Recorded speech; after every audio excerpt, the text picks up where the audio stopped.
नदियां बह रही थी दोनों तरफ, खून की नदियां। मंदिर में गाय काट के फेंकी जा रही थी, मस्जिद में सूअर फेंके जा रहे थे। उस दौर में एक ऐसे देश के निर्माण का संकल्प, गलतियां हुई होंगी। आप विलेन क्यों बनाते हो भाई? विलेन मत बनाओ। इस देश में नाम और सरनेम से भी चीजें तय होती हैं।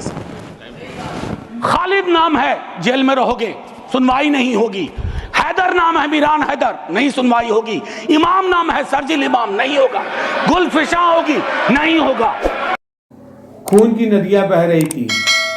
जी हाँ, खून की नदियां बह रही थी। मंदिरों में गाय काट के फेंकी जा रही थी, मस्जिदों में सुअर काट के फेंके जा रहे थे।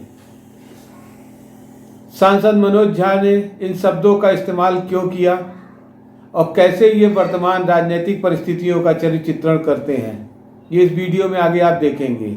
आज इस देश में नाम, जाति, धर्म से तय होती है कार्रवाई और सुनवाई।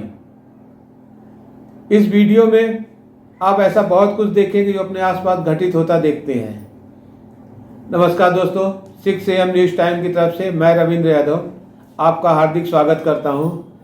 दोस्तों, ये वीडियो वर्तमान राजनीतिक परिस्थितियों का एकदम सही चरित्र चित्रण करता है, इसलिए इस वीडियो को अंत तक जरूर देखिएगा। अगर ये वीडियो पसंद आता है तो इसको लाइक करने के साथ साथ लोगों तक शेयर करिएगा।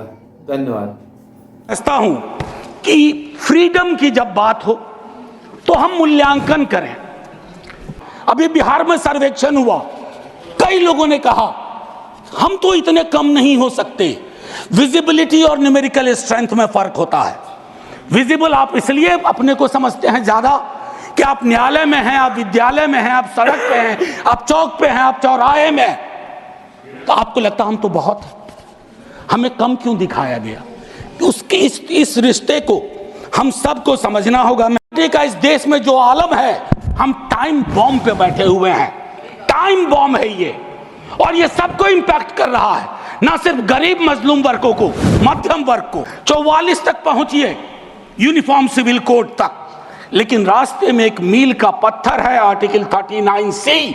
वहां रुकिए, ठहरिए, सोचिए कि इसको, क्योंकि अंबेडकर साहब को आप कोट कर रहे थे सोशलिज्म के बारे में, कि वो कहते थे कि वो तो रचा बसा है, सेक्युलरिज्म रचा बसा, मानता हूं, लेकिन उन्होंने नेशनलाइजेशन ऑफ लैंड और इंडस्ट्री की भी बात की थी। मैं उसकी पैरोकारी आज के दौर में नहीं कर रहा हूं, लेकिन ये जरूर कहूंगा कि प्राइवेट प्लेयर्स ऐसे ना हो जाएं कि एक को चादर से ढकने के चक्कर में पूरा देश नग्न सच्चाई से रूबरू होता रहे। ये नहीं होना चाहिए। अब सर, मैं एक बात कहता हूं, आज जब मैं यहां बोल रहा हूं, इस देश के किसी न किसी कोने में सीवर से एक आध डेथ हो चुकी होगी। सीवर में उतर करके खुदाई चल रही है इस देश में, कई जगह खोदे जा रहे हैं। एक खुदाई हम सब सांसद मिलके करें। वो जो सेप्टिक टैंक और सीवर में उतर करके जहरीली गैस से मरने वाले लोग, ये कौन है? ये हम एक हैं तो सेफ हैं में नहीं आते। ये हमारे हिस्सा नहीं है, इसी समाज का हिस्सा है। हाँ, ये अव्वल बात है कि हमारी जातिगत सीढ़ी नुमा पदानुक्रम में वो नीचे आते हैं, उन पर गौर थोड़ा हम कम करते हैं। ये नहीं होना चाहिए। और मैं समझता हूं कि फ्रीडम की जब बात हो तो हम मूल्यांकन करें। फ्रीडम में हाइफन नहीं होता है, फ्री के बाद डॉम नहीं, जैसे जॉर्ज ऑरवेल की किताब में था, all animals are equal but some animals are more equal than others. इस देश में नाम और सरनेम से भी चीजें तय होती हैं। खालिद नाम है, जेल में रहोगे, सुनवाई नहीं होगी। हैदर नाम है, मीरान हैदर, नहीं सुनवाई होगी। इमाम नाम है, सरजिल इमाम, नहीं होगा। गुलफिशा होगी, नहीं होगा। तो ये सारी चीज, एक मिनट आप, मैं मेरा टाइम पॉज कर दीजिए, मेरा टाइम पॉज कर दीजिए, मेरा टाइम पॉज कर दीजिए। मैम चेयरपर्सन, मेरा टाइम पॉज कर दीजिए। मैम मैं सिर्फ इतना कहना चाहता हूं, अभी यहां बोल रहा हूं मूलवासी बचाओ संघ मंच है छत्तीसगढ़ में, अनलॉफुल बना देते हैं आप। अरे कोई तो तौर तरीका हो। किसान विरोध करे, देशद्रोही है। विद्यार्थी विरोध करें नौकरी के लिए, नौकरी मांग रहे हैं आपसे, और कुछ तो नौकरी भी नहीं मांग रहे हैं, परीक्षा समय पर कराने की मांग कर रहे हैं। आप कह रहे हो अराजक हैं, नक्सल हैं। ये जो शब्दावली लेकर के, विशेषण लेकर के आप घूमते हैं, इससे थोड़ा बाज आइए।